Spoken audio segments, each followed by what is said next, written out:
Film की शुरुआत होती है साल 2000 की उस घड़ी से, जहां एक अमेरिकी वैज्ञानिक जो फौज के लिए काम करता है अपने कोरियाई असिस्टेंट से कहता है कि लगभग 200 बोतल जहरीले केमिकल नाली में डाल दो। उसे बिल्कुल परवाह नहीं होती कि इसका नदी पर क्या असर पड़ेगा। सालों बाद लोग नदी में अजीब चीजें महसूस करना शुरू कर देते हैं। दो मछुआरे एक कप में एक मछली उठाते हैं और देखते हैं कि वह ठीक नहीं लग रही, किसी बदली हुई घिनौनी सी जीव जैसी लग रही होती है। जब उनमें से एक आदमी उसे छूने की कोशिश करता है, वह जीव उसे काट लेती है और उसके हाथ से कप गिराकर तेजी से पानी में लौट जाती है। अब दृश्य बदलता है साल 2006 में। एक पुल पर एक बिजनेसमैन खुदकुशी करने का सोच रहा होता है और छलांग लगाने से पहले पानी के नीचे कोई बड़ी सी चीज हिलती हुई देख लेता है। दोपहर के वक्त नदी के पास गैंगवू अपने बाप के स्नैक स्टॉल के अंदर सो जाता है। सेयो नाम का एक बेघर लड़का कुछ खाना चुराने की कोशिश करता है, लेकिन उसका भाई सेजिन उसे वहां से ले जाता है। स्टॉल का मालिक हैबोंग अपने बेटे को जगाता है और काम पर लगने को कहता है। उसी समय गैंगवू अपनी बेटी यूनसियो को स्कूल से लौटते हुए देखता है। यूनसियो गुस्से में होती है क्योंकि गैंगवू पेरेंट्स मीटिंग में खुद नहीं गया था और अपने शराबी चाचा को भेज दिया था। वह अपने पिता की कॉल्स नजरअंदाज कर रही होती है क्योंकि उसके पास बहुत पुराना फोन है जिसमें नेटवर्क भी ठीक नहीं आता और उसे सार्वजनिक जगहों पर निकालने में शर्म आती है। फिर गैंगवू और यूनसियो स्टॉल के अंदर भागते हैं, जहां गैंगवू एक छिपा हुआ डिब्बा निकालता है जिसमें वह पैसे जमा कर रहा था ताकि अपनी बेटी को नया फोन दे सके। फिर वह टीवी ऑन करता है और देखता है कि हान नदी से एक लाश मिली है जिसकी आधी बॉडी गायब होती है, लेकिन वह चैनल बदलकर गैंगवू की बहन नमजू को तीरंदाजी टूर्नामेंट में हिस्सा लेते हुए देखने लगता है। तभी हैबोंग आकर गैंगवू को कुछ मुफ्त स्नैक्स लेकर शिकायत कर रहे ग्राहकों के पास भेज देता है। गैंगवू उन्हें पुल के नीचे लटकी एक अजीब सी चीज को घूरते हुए पाता है। वह चीज हिलती है और एक भयानक राक्षस निकल आता है जो पानी में छलांग लगा देता है। जिज्ञासा में गैंगवू एक बियर कैन फेंकता है जिसे राक्षस अपने टेंटेकल से पकड़कर पूरा निगल जाता है। उत्साहित होकर भीड़ नदी में हर तरह का खाना फेंकने लगती है, लेकिन वह जीव गायब हो जाता है। सब लोग जाने ही वाले होते हैं कि अचानक वही राक्षस पानी की सतह पर आ जाता है और भीड़ के पीछे दौड़ लगाता है। वह लोगों को उठाकर पटक देता है और अपने डरावने अंगों से मारना शुरू कर देता है। लोग भागकर जान बचाने की कोशिश करते हैं, लेकिन राक्षस उन्हें घसीटकर मारने लगता है। कुछ लोग एक कंटेनर के अंदर छिप जाते हैं तो राक्षस उनके पीछे वहीं अंदर घुसकर अटक जाता है। टूरिस्ट डोनाल्ड और गैंगवू कंटेनर के दूसरी तरफ दौड़कर दरवाजा खोल देते हैं ताकि बचे कुचे लोग निकल सकें। राक्षस भी बाहर आ जाता है और अपनी हत्या लड़ाई जारी रखता है। डोनाल्ड एक फ्लोर टाइल फेंकता है, लेकिन उसका उस पर कोई असर नहीं होता। फिर डोनाल्ड और गैंगवू मिलकर एक भारी सा साइन पोस्ट राक्षस पर फेंकते हैं, लेकिन फिर भी उस पर कुछ असर नहीं होता। एक आदमी को मुंह से पकड़े हुए राक्षस डोनाल्ड पर छलांग लगाता है और उसे घायल कर देता है। गैंगवू दौड़कर साइन पोस्ट उठाता है और इस बार राक्षस की संवेदनशील पूंछ पर फेंक देता है, जिससे उसे आखिरकार चोट लगती है। राक्षस का कुछ खून गैंगवू के चेहरे पर भी टपक पड़ता है। यूनसियो जब स्टॉल से बाहर निकलती है, गैंगवू उसका हाथ पकड़कर भीड़ के साथ भागने लगता है। बेहद अफरा तफरी में गैंगवू गिर जाता है और अपनी बेटी का हाथ खो देता है। घबराहट में वह एक और लड़की का हाथ पकड़कर भागता रहता है, लेकिन पीछे मुड़कर देखता है तो पता चलता है कि वह गलत लड़की थी। वह पीछे देखता है और राक्षस यूनसियो को पकड़कर नदी की तरफ ले जा रहा होता है। गैंगवू भी छलांग लगा देता है और दूसरी ओर देखता है कि राक्षस एक इंसान को थूकर उसकी जगह यूनसियो को ले जाता है और फिर पानी में गायब हो जाता है। कुछ देर बाद पुलिस और मिलिट्री पूरी जगह को घेर लेती है। गैंगवू और हैबोंग को स्टॉल छोड़ना पड़ता है और गैंगवू वह सिक्कों वाला बॉक्स साथ ले लेता है।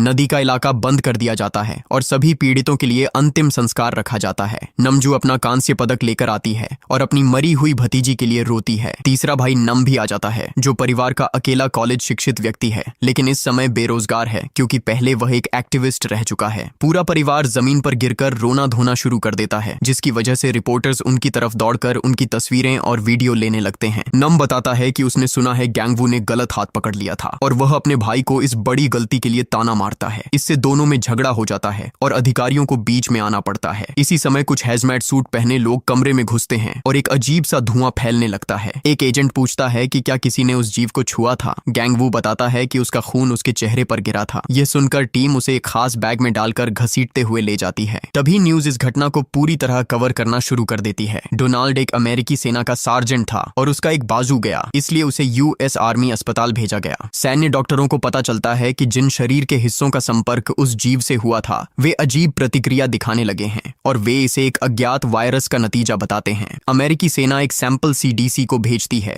और वे पुष्टि करते हैं कि नदी का जीव उस वायरस का होस्ट है। अब सिर्फ बायोलॉजिकल वॉर में ट्रेन किए गए स्पेशल फोर्सेस को ही नदी के पास जाने की इजाजत है। फ्यूमिगेशन यूनिट्स धुआं छोड़कर नदी के एरिया को क्लियर करने में लगी हैं। जितने भी लोग स्पॉट पर और जनाजे में मौजूद थे सबको हॉस्पिटल भेजकर क्वारंटीन स्कैन और टेस्ट किया जा रहा है। शाम को गैंगवू अपनी बैक पर खुजली कर रहा होता है कि तभी उसका फोन बजता है। सुनते ही वह शॉक्ड रह जाता है क्योंकि कॉल यूनसियो की होती है। वह हेल्प मांग रही होती है और कहती है कि वो सीवर में है, लेकिन कुछ और बोलने से पहले ही कॉल कट हो जाती है। नदी के पास 2 फ्यूमिगेशन एजेंट्स अपना ट्रक रोकते हैं क्योंकि उन्हें कुछ नजर आता है। अचानक मॉन्स्टर बाहर निकलकर एक एजेंट को गिरा देता है और ट्रक पर चढ़ जाता है। कुछ मिनट बाद वो क्रिएचर उन एजेंट्स को एक सीवर में फेंक देता है जहां उसने कई बॉडीज जमा की हुई थीं ताकि बाद में खा सके। मॉन्स्टर के चले जाने के बाद यूनसियो एक होल से बाहर आती है जहां वो छुपी हुई थी। वह एजेंट को जगाने की कोशिश करती है, लेकिन वह पहले ही डेड हो चुका होता है। वह उसकी जेब में फोन ढूंढती है, मगर वो भी काम नहीं कर रहा होता। हॉस्पिटल में गैंगवू का फैमिली एक पुलिस वाले को समझाने की कोशिश करता है कि यूनसियो अभी जिंदा है, लेकिन पुलिस वाला उन पर यकीन नहीं करता और कहता है कि गैंगवू ने बस कोई सपना देख लिया होगा। अपनी बात प्रूव करने के लिए गैंगवू फोन पर वो मोमेंट दिखाता है जहां उसने मॉन्स्टर को एक बॉडी उगलते हुए देखा था, जिसका मतलब ये हो सकता है कि यूनसियो अभी जिंदा है। फिर भी पुलिस वाला जिद पर अड़ा रहता है कि गैंगवू को बस वहम हुआ है और वहां से चला जाता है। हैबोंग उसे रिश्वत देने की कोशिश करता है, लेकिन वो मानने को तैयार नहीं होता। थोड़ी देर बाद फैमिली हॉस्पिटल से चुपके से निकल जाती है और कॉरिडोर में दूसरे पेशेंट्स के बीच जाकर घुल मिल जाती है। एक नर्स गैंगवू के ढाई किए हुए बाल पहचान लेती है और उसे आवाज देती है, जिस पर पूरा फैमिली भाग पड़ता है और रास्ते में आने वाले सबको धक्का देता हुआ दौड़ता है। लिफ्ट में पहुंचते ही वो लोग अपने असली कपड़े पहन लेते हैं और हैबोंग फोन पर कंफर्म कर लेता है कि उनकी गाड़ी पहुंच चुकी है। पार्किंग लॉट में एक रहस्यमयी ड्राइवर वैन लेकर उन्हें उठा लेता है। नमजू पीछे रह जाती है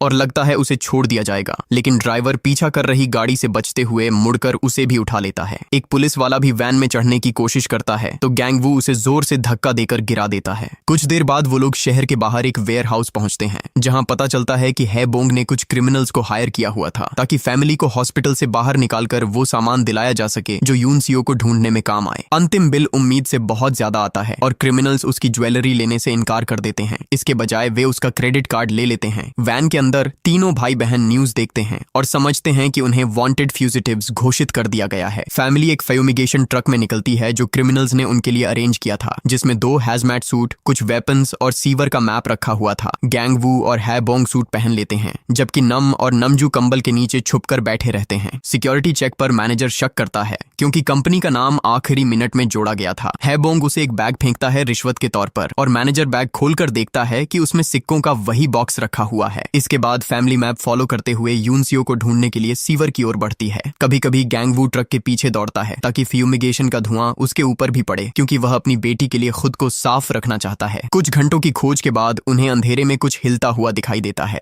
नमजू के कंधे पर कुछ गीला टपकता है तो वे लोग फायरिंग शुरू कर देते हैं, लेकिन जब ऊपर देखते हैं तो पता चलता है कि वह बस पानी का रिसाव था। जो लिक्विड गिरा था वह असल में सेयो का पेशाब था, जो अपने भाई से जिन के साथ छुपकर घूम रहा होता है। दोनों भाई धीरे धीरे स्नैक स्टॉल तक पहुंच जाते हैं और वहां से ढेर सारा खाना उठा लेते हैं। सेयो पैसे भी लेने लगता है, लेकिन सेजिन उसे रोकते हुए बताता है कि पैसे लेना असली चोरी है। बैग भरकर दोनों बाहर निकलने ही वाले होते हैं कि राक्षस उन्हें देख लेता है। दोनों भागते हैं, लेकिन जीव तेज होता है और उनका रास्ता रोक देता है। कुछ देर बाद परिवार स्नैक स्टॉल पहुंचता है और ऐसे डिनर शेयर करता है मानो यूनसियो उनके साथ बैठी हो, बस हिम्मत बनाए रखने के लिए। असली यूनसियो एक लीक से पानी इकट्ठा करने की कोशिश कर रही होती है। जब वह मॉन्स्टर की आवाज सुनती है तो वह बेहोशी का नाटक करती है और देखती है कि मॉन्स्टर दोनों भाइयों को नीचे गिराकर चला जाता है। यूनसियो उन्हें चेक करती है और पता चलता है कि सेजिन मर चुका है, लेकिन सेयो अभी जिंदा है, इसलिए वह उसे क्रिएचर की नजरों से बचाती है। फैमिली की तरफ नमजू और नम गैंगडू को बुरा भला कहते हैं क्योंकि वह फिर सो गया होता है। हैबोंग को यह बात बिल्कुल पसंद नहीं आती और वह बताता है कि बचपन में गैंगडू के साथ क्या हुआ था। बचपन में गैंगडू बहुत तेज दिमाग का था, लेकिन हैबोंग अक्सर घर पर होता ही नहीं था और रात भर बाहर रहता था। गैंगडू पड़ोसी खेतों से खाना लेने जाता था, पर वह उसकी सेहत के लिए काफी नहीं था। इसी वजह से उसका दिमाग धीमा हो गया और कभी कभी उसका शरीर अचानक सो जाता है। इसी वक्त गैंगडू उठकर देखता है कि मॉन्स्टर बाहर खड़ा है। हैबोंग फायरिंग शुरू करता है और क्रिएचर गुस्से में आकर स्टॉल को इतना धक्का देता है कि वह पलट जाता है। मॉन्स्टर पास आता है तो हैबोंग फिर गोली चलाता है और क्रिएचर गिर जाता है। फैमिली बाहर आती है और देखती है कि वह अभी भी जिंदा है, तो नम भी उस पर गोली चलाता है। मॉन्स्टर तुरंत भागकर ब्रिज पर चढ़ जाता है और वहां कई गाड़ियों को टकरा देता है। फिर वह ब्रिज के नीचे कूदकर इधर उधर उछलता रहता है जब तक कि उनकी गोलियां खत्म नहीं हो जाती। मॉन्स्टर पानी में कूद जाता है और फैमिली देखती है कि सिपाही आ रहे हैं तो वे भागना शुरू कर देते हैं। गैंगडू कहता है कि उसके पास एक गोली और है, तो हेबोंग उसका गन लेकर बच्चों से कहता है कि ट्रक तक भागो, जब तक वह मॉन्स्टर को रोकता है। जैसे ही मॉन्स्टर बाहर आता है, हेबोंग गोली चलाने की कोशिश करता है, लेकिन पता चलता है कि गैंगडू ने गलत गिनती की थी और गोलियां थी ही नहीं। मॉन्स्टर उसे जोर से गिरा देता है, फिर अपने टेंटिकल से पकड़कर जमीन पर पटक देता है और हेबोंग तुरंत मर जाता है। भाई बहन अपने पिता के लिए रोते हैं, लेकिन उनका गम अधिकारियों के आ जाने से टूट जाता है। नम और नमजू को खींच कर ले जाता है, जबकि गैंगडू अपराध बोध में आकर खुद को अधिकारियों के हवाले करने का फैसला करता है। कुछ समय बाद खबर आती है कि डोनाल्ड वायरस से मर गया। सीडीसी यह तय करता है कि वह एजेंट येलो का इस्तेमाल करेगा, एक केमिकल सिस्टम जिसे अमेरिका ने वायरस फैलाव और बायोलॉजिकल टेररिज्म के लिए बनाया था। ये केमिकल हवा में फैलाना कई लोगों के लिए अनसेफ माना जाता है, इसलिए लोग इसके खिलाफ प्रोटेस्ट करने के लिए तैयार हो जाते हैं। खबर यह भी बताती है कि वायरस के लक्षण आम सर्दी जैसे हैं, इसलिए लोग सड़कों पर किसी के छींकने या खांसने पर दूर हट जाते हैं। इसी दौरान नम अपने पुराने वर्कर दोस्त फाद गुएवारा से मिलता है। गुएवारा ऑफिस बंद होने के बाद छुपकर नम को अंदर ले जाता है, क्योंकि वह एक टेलीफोन कंपनी में काम करता है और योनसियो की कॉल ट्रेस कर सकता है। कंप्यूटर पर कॉल आसानी से मिल जाती है, लेकिन जीपीएस एक्सेस करने के लिए पासवर्ड चाहिए होता है। गुएवारा बार बार शक भरे अंदाज में नमजू के बारे में पूछता रहता है, तो नम बताता है कि वे दोनों सीवरों में अलग हो गए थे और उसे नहीं पता कि नमजू कहाँ है। डेस्क पर लिखा पासवर्ड काम नहीं करता, तो गुएवारा कहता है कि वह मैनेजर के ऑफिस में पासवर्ड ढूंढता है। असल में वह सिर्फ नाटक कर रहा होता है। उसके सारे दोस्त वहीं छिपे होते हैं ताकि नाम को इनाम के लिए पकड़ सकें। इसी बीच नाम को एक और पासवर्ड नोट मिलता है और इस बार सिस्टम अनलॉक हो जाता है। उसे आखिरकार योनसियो का लोकेशन मिल जाता है। जैसे ही वह मैप पर मार्क कर रहा होता है, उसे पता चलता है कि ऑफिस से सब लोग उसे पकड़ने के लिए निकल रहे हैं। नम एक क्लिप को प्लग में लगाकर सॉकेट में घुसा देता है। शॉर्ट सर्किट होता है और पूरा कमरा अंधेरे में डूब जाता है। टीम घबरा जाती है और अंधेरे में उसे ढूंढती रहती है, लेकिन जब लाइट वापस आती है, नम पहले ही भाग चुका होता है। बाहर पुलिस की आवाज सुनकर उसे ब्रिज से कूदना पड़ता है। गिरने की वजह से उसका शरीर दर्द से भर जाता है और वह ब्रिज के नीचे नामजू को योनसियो का लोकेशन टेक्स्ट करने के बाद बेहोश हो जाता है। उधर नामजू अभी तक योनसियो को ढूंढ रही होती है। वह ब्रिज की बीमों में सो जाती है, पानी में छिपकर रहती है ताकि कोई उसे देख न ले, और फैमिली स्टोर से खाना चुराकर जिंदा रहती है। वह फोन चार्ज करती है और अपने भाई का मैसेज देखती है। नामजू तुरंत वोनहियो ब्रिज की तरफ दौड़ती है और गैंगडू को कॉल करके सब कुछ बताती है। बदकिस्मती से मॉन्स्टर उसे ढूंढ लेता है और तीर चलाने से पहले ही उसे जोर से मार देता है, जिससे वह एक बेहद तंग सीवर में गिर जाती है। नामजू बेहोश हो जाती है और क्रिएचर वहां तक नहीं पहुंच पाता, इसलिए वह चला जाता है। लैब में गैंगडू की उम्मीद फिर जाग उठती है और वह भागने की कोशिश करता है, लेकिन मेडिकल टीम उसे पकड़ लेती है और उसे सिडेटिव इंजेक्ट कर देती है। 1 घंटा बीत जाता है, फिर भी वह बेहोश नहीं होता। सुई उसकी स्किन में जाते ही गैंगडू दर्द से चीख उठता है, जिससे एक अमेरिकन डॉक्टर उसकी तरफ देकर प्रक्रिया रुकवाता है। एक बाइलिंगुअल मेडिक की मदद से गैंगडू अपनी बेटी का पूरा मामला समझाता है और बताता है कि कैसे किसी ने उसकी बात पर यकीन नहीं किया। अमेरिकन डॉक्टर इंटरेस्ट दिखाने का नाटक करता है, लेकिन असल में वह सिर्फ गैंगडू की मेंटल स्टेट चेक कर रहा होता है। वह डिसाइड करता है कि वायरस उसमें डिमेंशिया जैसी हालत पैदा कर रहा है, इसलिए सैंपल उसके सिर से लेना होगा। कोरियन डॉक्टर को यह ज्यादा एक्सट्रीम लगता है, तो अमेरिकन डॉक्टर उसे साइड में ले जाकर असली बात बताता है। डोनाल्ड ऑपरेशन के दौरान शॉक से मर गया था और ऑटोप्सी में कोई वायरस मिला ही नहीं। क्वारंटीन में रखे लोगों के टेस्ट भी नेगेटिव आए, तो बहुत पॉसिबल है कि वायरस वैसे भी मौजूद ही नहीं। गैंगडू की इंग्लिश परफेक्ट नहीं, लेकिन basic no worries at all वह समझ जाता है और जवाब मांगता है। डॉक्टर्स फौरन उसे ऑपरेशन रूम ले जाते हैं, जहां उसके दिमाग से सैंपल लिया जाता है। सीवर्स में यून सेयो दोनों बॉडीज के कपड़े उतारकर उन्हें बांधती है और एंड पर एक कॉप का बैटन लगा देती है। सेयो की मदद से वह इस रोप को ऊपर फेंककर सीवर ग्रिल से जोड़ देती है, लेकिन अब वह रोप उसकी पहुंच से बाहर हो जाती है। इसी वक्त मॉन्स्टर वापस आ जाता है, तो दोनों बच्चे एक होल में छुप जाते हैं और देखते हैं कि मॉन्स्टर इंसानी हड्डियों का एक बड़ा ढेर उलट देता है, जिसमें एक बियर कैन भी होती है। फिर वह एक और इंसान को खाने के लिए नीचे आता है, लेकिन वह बच्चों की हल्की सी आवाज सुन लेता है। वह अपना मुंह होल में डालने की कोशिश करता है, तो बच्चे पीछे हटते जाते हैं जब तक कि वे उसकी रीच से बाहर नहीं निकल जाते। ऑपरेशन के बाद गैंगडू अपने आप को नंब स्टेट में दिखाता है। जब एक डॉक्टर उसका ब्लड सैंपल लेती है, गैंगडू मौका देखकर उसे पकड़ लेता है और नीडल को वेपन बना लेता है। वह धमकी देता है कि वायरस वाला ब्लड उन पर स्प्रे कर देगा, तो डॉक्टर डर कर पीछे हट जाते हैं और उसे बाहर निकलने देते हैं। लैब एक कंटेनर में होती है जो शहर से बाहर है और सोल्जर्स लंच कर रहे होते हैं। डॉक्टर को शील्ड की तरह इस्तेमाल करते हुए गैंग डू टेबल्स को किक करके गिरा देता है और एम्बुलेंस लेकर भाग जाता है। ब्रिज के नीचे नाम होश में आता है और पता चलता है कि एक ट्रैम्प ने उसकी जान बचाई। वह ट्रैम्प से वॉन हियो ब्रिज का रास्ता पूछता है और पैसों के बदले उसके खाली बियर बॉटल्स ले लेता है। ट्रैम्प एक बॉटल नाम के सर पर तोड़ देता है और बोलता है कि पैसे सब कुछ नहीं खरीद सकते, लेकिन फिर भी गाइड बनने को तैयार हो जाता है। दोनों एक कैब लेते हैं और सफर के दौरान खाली बॉटल्स से मोलोटोव बॉम्ब्स बनाते हैं। सड़कों पर लोग एजेंट येलो के खिलाफ प्रोटेस्ट करने के लिए जमा हो रहे होते हैं, जो वॉन हियो ब्रिज पर ही रिलीज होगा। यूनसियो होल से निकलकर देखती है कि मॉन्स्टर सो रहा है। वह एक कैन फेंककर चेक करती है कि क्रिएचर रिएक्ट तो नहीं करेगा। फिर वह भागकर मॉन्स्टर की बॉडी पर जंप करती है ताकि रोप तक पहुंच सके। वह रोप पकड़ लेती है, लेकिन सुकून ज्यादा देर नहीं टिकता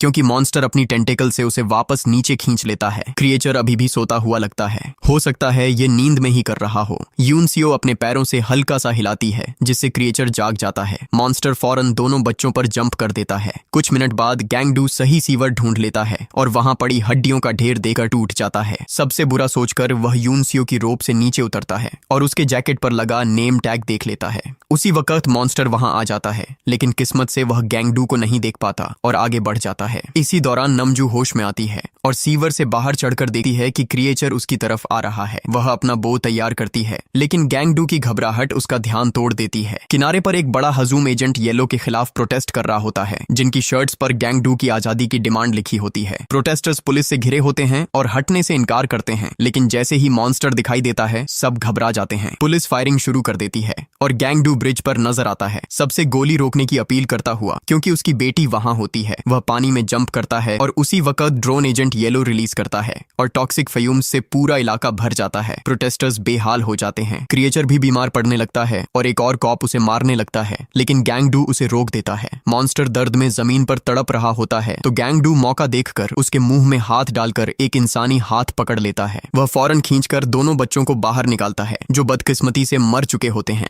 ड्रोन एजेंट येलो बरसाता रहता है। मास्क्ड एजेंट सब रिकॉर्ड करते रहते हैं और हर तरफ लोग बीमार हो रहे होते हैं, पुलिस वाले भी। तीनों भाई बहन यूनसियो के पास जमा होकर रोते हैं। गैंग डू का सब्र टूट जाता है और वह एक साइन के पोल तोड़कर मॉन्स्टर पर वार करता है, जिससे उसका खून बहने लगता है। क्रिएचर उसे धक्का देकर दूर फेंक देता है। फिर नम अपने मोलोटोव बॉम्ब्स फेंकना शुरू करता है, जिससे क्रिएचर आग से बचने के लिए भागता है। आखिर में वह ब्रिज के नीचे फंस जाता है और ट्रैम्प उस पर पेट्रोल उंडेल देता है। नम अपना आखिरी बॉम्ब फेंकना चाहता है, लेकिन वह हाथ से स्लिप होकर उसके पास ही टूट जाता है। नमजू आगे आती है, एक एरो को आग लगाकर सीधा मॉन्स्टर की आंख में छोड़ देती है, जिससे पूरा क्रिएचर जल उठता है। मॉन्स्टर पानी की तरफ भागने से पहले ही गैंग डू पोल को उसके मुंह में घुसा देता है और उसे हमेशा के लिए खत्म कर देता है। बाद में गैंग डू से यो को चेक करता है, यह जानने के लिए कि क्या वह यूनसियो का दोस्त था। पता चलता है कि बच्चा जिंदा है, तो गैंग डू उसे टॉक्सिक एरिया से बाहर ले जाता है। कुछ हफ्तों बाद गैंग डू अपनी जिंदगी को संभाल चुका होता है। अब वह स्नैक स्टॉल चलाता है और सेइयो का ख्याल रखता है।